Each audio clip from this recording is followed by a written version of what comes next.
ஓம் ஸ்ரீ தாரா நேயர்களுக்கு வணக்கம். வியாபார ஸ்தலங்கள்லையும் இல்லை பிஸ்னஸ்லேயும் நல்ல செல்வ செழிப்பு வர்றதுக்காக தான் இந்த தாந்திரிக பரிகாரம். இது நீங்கள் எங்கேயாவது ஒரு பெரிய கடையிலலாம் போனீங்கன்னா, புடவை கடை அந்த மாதிரி ஒரு பெரிய நகை கடையெல்லாம் போனீங்கன்னா கரெக்டாக அந்த கல்லாப்பெட்டிக்கு எதிர்க்க இந்த மாதிரியான விஷயங்கள்லாம் நிறைய பார்ப்பீங்க நீங்கள். அந்த மாதிரியான தாந்திரிக பரிகாரம் தான் இன்றைக்கி எடுத்துகிட்டு வந்திருக்கேன். இப்போது என்ன பண்ணணும்னா, வெள்ளி பெட்டி இருந்தால் அந்த வெள்ளி பெட்டி யூஸ் பண்ணிக்கலாம். அப்படி வெள்ளி பெட்டி எல்லார்கிட்டயும் இருக்காது இல்லையா? அதற்கு நிகராக நம்ம நினைக்கிறது வந்து தேங்காய். இப்போ தேங்காயில ஒரு கண்ணு மட்டும் எடுத்துட்டு தண்ணி எல்லாம் வெளியில கொட்டிடுங்க.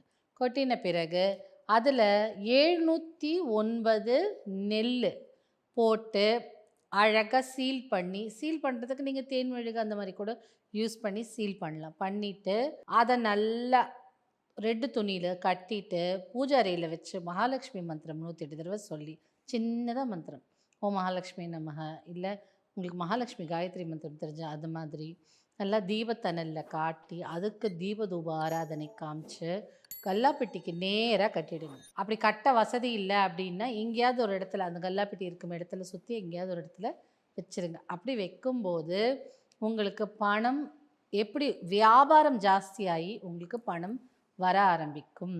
இது ஒரு தாந்திரிக பரிகாரம். ட்ரை பண்ணி பாருங்க.